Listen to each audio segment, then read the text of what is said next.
নমস্কাৰ, মই ভাস্কৰ জ্যোতি বৰাই আপোনালোক সকলোকে সমষ্টিৰ খবৰলৈ স্বাগতম জনাইছোঁ। আজি আমি সমষ্টিৰ খবৰত আলোচনা কৰিব বিচাৰিছোঁ বৰপেটা সমষ্টিৰ বিষয়ে। বৰপেটা সমষ্টি এই কাৰণে এবাৰ গুৰুত্বপূৰ্ণ হৈ পৰিছে। পূৰ্বৰ বৰপেটা আৰু বৰ্তমানৰ বৰপেটা সমষ্টিৰ মাজত আকাশ পাতাল পাৰ্থক্য। সমষ্টি পুনৰ নিৰ্ধাৰণে সম্পূৰ্ণ সলনি কৰি তুলিলে বৰপেটা ৰাজনীতি। সেইকাৰণে এইবাৰ সমষ্টি পুনৰ নিৰ্ধাৰণৰ পাছৰ বৰপেটাৰ নিৰ্বাচন হৈ পৰিছে আকৰ্ষণীয়, কাৰণ পূৰ্বৰ কোনো নিৰ্বাচনৰ সৈতে এইবাৰৰ বৰপেটাৰ নিৰ্বাচন নিমিলে। কিয় নিমিলে সেই কথা আমি জানিবলৈ হ'লে সমষ্টি পুনৰ নিৰ্ধাৰণে বৰপেটা সমষ্টি কেনেদৰে পুনৰ গঠন কৰিলে সেই আমি চাই ল'ব লাগিব।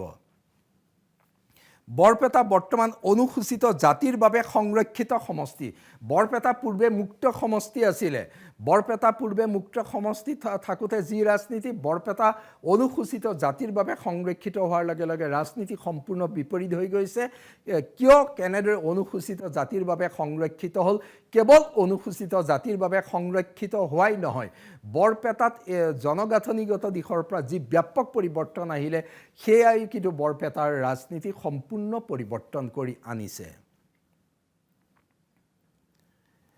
আমি বৰপেটা সমষ্টি, নতুন বৰপেটা সমষ্টি কেনেদৰে গঠন হ'ল সেয়া চাব লাগিব।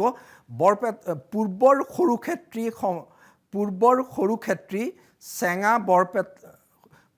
সৰুক্ষেত্ৰী চেঙা বৰপেটা সমষ্টিৰ অঞ্চলক লৈ গঠিত হৈছে। আগৰ সৰুক্ষেত্ৰী সমষ্টি, আগৰ বৰপেটা সমষ্টি আৰু পূৰ্বৰ চেঙা সমষ্টিয়ে তিনিটা সমষ্টিৰ অঞ্চল কৰ্তন কৰি আনি নতুনকৈ গঠন কৰা হ'ল বৰপেটা সমষ্টি। অৰ্থাৎ পূৰ্বৰ বৰপেটা সমষ্টিৰ বহু অঞ্চল থাকি গ'ল, চেঙাৰ পৰা আহিলে কিছু অঞ্চল আৰু সৰুক্ষেত্ৰীৰ পৰা আহিলে কিছু অঞ্চল। কোন সমষ্টিৰ পৰা কোন অঞ্চল আহিলে?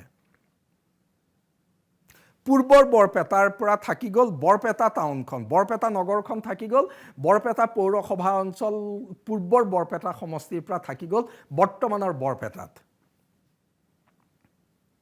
পূৰ্বৰ বৰপেটাৰ পাটবাউসী, কেওটকুছি, সুন্দৰীদিয়া, বিষ্ণুপুৰ গাঁও পঞ্চায়ত, এইকেইখন গাঁও পঞ্চায়ত পূৰ্বৰ বৰপেটা সমষ্টিত আছিলে। এতিয়াও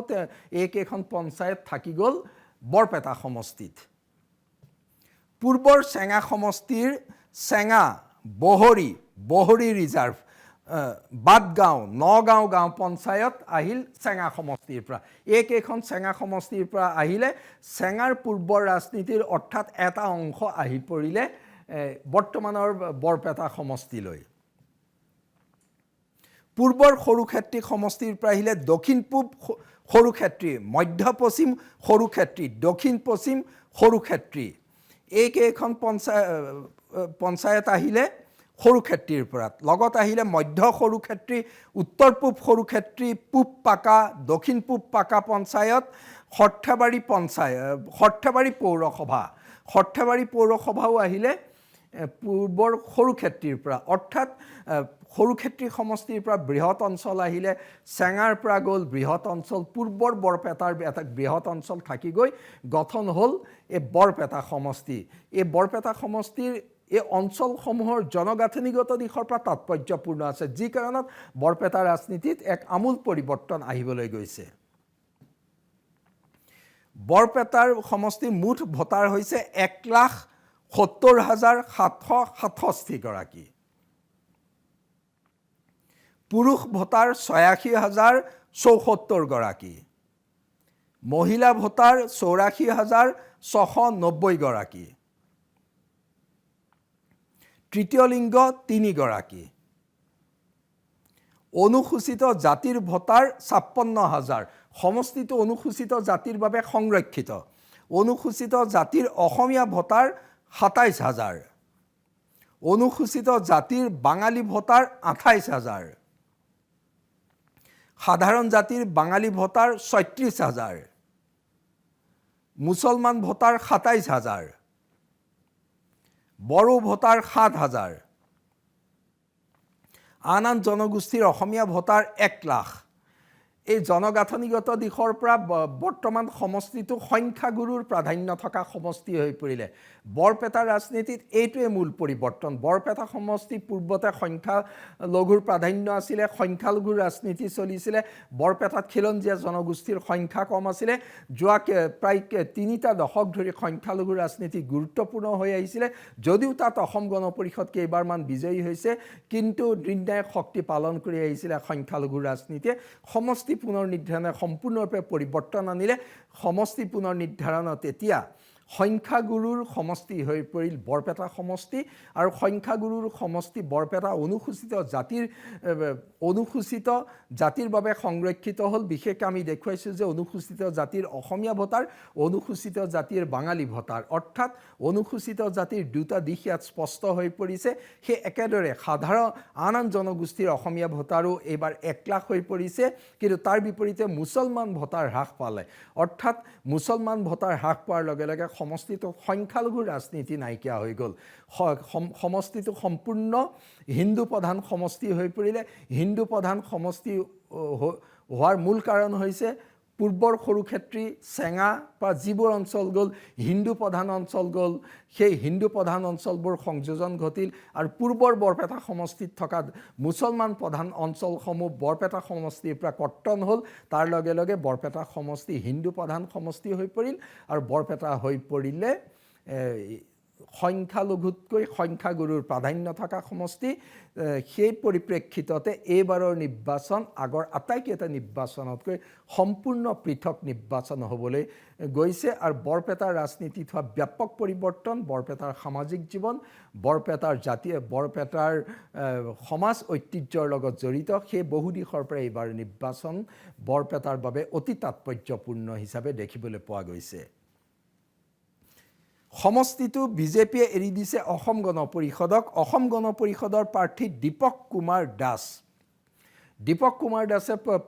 প্ৰতিদ্বন্দ্বিতা কৰিব সমষ্টিটো 2016 চনতো সমষ্টিটো অসম গণ পৰিষদক এৰি দিছিল অসম গণ পৰিষদৰ গুণীন্দ্ৰনাথ দাস বিজয়ী হৈছিল যোৱাবাৰ অসম গণ পৰিষদক দিছিলে যোৱাবাৰ অগপ পৰাস্ত হৈছিলে কিন্তু এইবাৰ সমষ্টি পুনৰ নিৰ্ধাৰণে সলনি কৰাৰ পৰিপ্ৰেক্ষিতত সমষ্টিটো অসম গণ পৰিষদে লৈছে অসম গণ পৰিষদক এৰি দিছে সমষ্টিটোত অসম গণ পৰিষদৰ সাংগঠনিক ভেটি আছে পূৰ্বৰ পৰা অসম আন্দোলনৰ সময়ৰ পৰা বৰপেটাত অসম গণ পৰিষদৰ শক্তি আছিলে সেইকাৰণে অসম গণ পৰিষদক সমষ্টিটো এৰি দিছে আৰু দীপক কুমাৰ দাসে প্ৰথমবাৰ বিধানসভা নিৰ্বাচনত প্ৰতিদ্বন্দ্বিতা কৰিব দীপক কুমাৰ দাস আগতে সদৌ অসম ছাত্ৰ সন্থাৰ নেতা আছিলে তেওঁ বৰপেটাৰ ৰাজহুৱা জীৱনৰ লগত জড়িত বৰপেটাৰ সামাজিক ৰাজহুৱা জীৱনৰ ক্ষেত্ৰত সক্ৰিয় ভূমিকা পালন কৰি অহা দীপক কুমাৰ দাসক অসম গণ পৰিষদে প্ৰাৰ্থী হিচাপে প্ৰক্ষেপ কৰিছে কংগ্ৰেছৰ প্ৰাৰ্থী হৈছে মহানন্দ চৰকাৰ কংগ্ৰেছৰ প্ৰাৰ্থী মহানন্দ চৰকাৰ এজন সক্ৰিয় কংগ্ৰেছ নেতা যেহেতু সমষ্টিটোত পূৰ্বতে কংগ্ৰেছ শক্তিশালী আছিলে যদিও সমষ্টি পুনৰ নিৰ্ধাৰণে সমষ্টিটো কংগ্ৰেছৰ অনুকূল নহ'ব বুলি এক ধাৰণা কৰা হৈছে সেই তৎসত্ত্বেও যেহেতু সমষ্টিটোত কংগ্ৰেছৰ গণভিত্তি আছিলে বৰপেটাত থাকি যোৱা অঞ্চলসমূহ চেঙাৰ পৰা যোৱা অঞ্চলসমূহ সৰুক্ষেত্ৰীৰ পৰা যোৱা অঞ্চলসমূহত কংগ্ৰেছৰ সংগঠন আছিলে কংগ্ৰেছেও ভালদৰে প্ৰতিদ্বন্দ্বিতা কৰিবলৈ সাজু হৈছে আৰু মহানন্দ চৰকাৰো এজন সক্ৰিয় কংগ্ৰেছ নেতা তেওঁ বৰপেটাৰ বিভিন্ন অনুষ্ঠান প্ৰতিষ্ঠানৰ লগত জড়িত হৈ আছে কংগ্ৰেছক বুথে শক্তিশালী কৰাৰ চেষ্টা কৰি আহিছে সেই দিশৰ পৰা বৰপেটাত কংগ্ৰেছ আৰু অসম গণ পৰিষদৰ প্ৰতিদ্বন্দ্বিতা হ'ব তাৰ লগতে এটা ডাঙৰ কথা আহি পৰিছে যে সমষ্টি পুনৰ নিৰ্ধাৰণে জনগাঁথনিৰ যি পৰিৱৰ্তন আনিলে এই পৰিৱৰ্তিত জনগাঁথনিৰ ক্ষেত্ৰত বৰপেটাত কংগ্ৰেছ কিমান আগবাঢ়িব পাৰে সেইটোহে ডাঙৰ প্ৰশ্ন হৈ পৰিছে ইয়াৰ লগত কিন্তু বহুবোৰ দিশ জড়িত হৈ আছে বৰপেটাৰ নিৰ্বাচনী সমীকৰণৰ কথাটো আমি চাব লাগিব আমি ইতিমধ্যে উল্লেখ কৰিছোঁ যে সমষ্টি পুনৰ নিৰ্ধাৰণে ধৰ্মীয় সংখ্যালঘু ভোটাৰ হ্ৰাস কৰিলে মুছলমান ভোটাৰ হ্ৰাস হ'ল হিন্দু ভোটাৰৰ সংখ্যা বৃদ্ধি হ'ল সম্পূৰ্ণ হিন্দুৰ প্ৰাধান্য থকা সমষ্টি হ'ল সেই দিশৰ পৰা বিজেপি অসম গণ পৰিষদৰ সমীকৰণ অনুকূল অৱস্থানত থাকে যিহেতু বিজেপিয়ে অসমত যি ৰাজনীতি কৰিছে সেই ৰাজনীতি অসম গণ পৰিষদে সম্পূৰ্ণভাৱে সমৰ্থন নকৰিলেও বিজেপিৰ মিত্ৰ দল হিচাপে সেই ৰাজনীতিকে তেওঁলোকে লগত লৈ ফুৰিছে আৰু বিজেপি আৰু বিশেষকৈ মুখ্যমন্ত্ৰী ডক্টৰ হিমন্ত বিশ্ব শৰ্মাৰ খিলঞ্জীয়াৰ ক্ষেত্ৰত আগ্ৰাসী যি ৰাজনীতি লৈছে সেই আগ্ৰাসী ৰাজনীতিয়ে নিশ্চিতকৈ বৰপেটাৰ ভোটাৰক প্ৰভাৱান্বিত কৰিব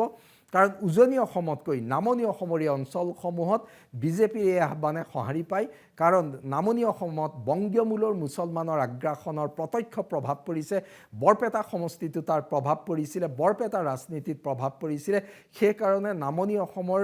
খিলঞ্জীয়া অসমীয়া জনগোষ্ঠী আৰু হিন্দু ধৰ্মাৱলম্বী লোকসকল এই বিষয়ত অধিক স্পৰ্শকাতৰ সেই দিশৰ পৰা বিজেপি মিত্ৰজোঁটৰ আগ্ৰাসী বংগমূলীয় মুছলমান বিৰোধী ৰাজনীতিৰ ক্ৰিয়াৰূপে তেওঁলোকে সমষ্টিটো অনুকূল হ'ব বুলি ধাৰণা কৰিছে আৰু বাঙালী দেখা যায় যে অসমীয়া ভিন্ন জনগোষ্ঠীৰ অসমীয়াৰ মাজত অসম গণ পৰিষদ শক্তিশালী বিজেপিও শক্তিশালী বাঙালী জনগোষ্ঠীৰ মাজত বিজেপি গণভিত্তি শক্তিশালী দুইটা দিশৰ পৰা দেখিবলৈ পোৱা যায় যে বিজেপিৰ সমীকৰণ এইটো দিশতেই যাব এইটো দিশত যোৱা সমীকৰণে তাৎপৰ্যপূৰ্ণ ভূমিকা পালন কৰিব অৰ্থাৎ সমষ্টি পুনৰ নিৰ্ধাৰণে পৰিৱৰ্তন অনা সংখ্যাগুৰু ৰাজনীতিৰ বিভিন্ন সমীকৰণ এবাৰ বিজেপি মিত্ৰজোঁটে সমষ্টিটোত প্ৰয়োগ কৰিব তাৰ লগতে যিহেতু বৰপেটাত জাতীয়তাবাদৰ ভেটি আছিলে বৰপেটাৰ ৰাজনীতিত জাতীয়তাবাদী শক্তি এতিয়াও আছে অসম গণ পৰিষদৰ প্ৰাৰ্থী হোৱাৰ লগে লগে শেষ দিশটোৰ সংমিশ্ৰণ ঘটি বিজেপি অসম গণ পৰিষদৰ সমীকৰণ এই দিশেৰে নিশ্চিতকৈ যাব তাৰ লগত আমি যেতিয়া কংগ্ৰেছৰ দিশটো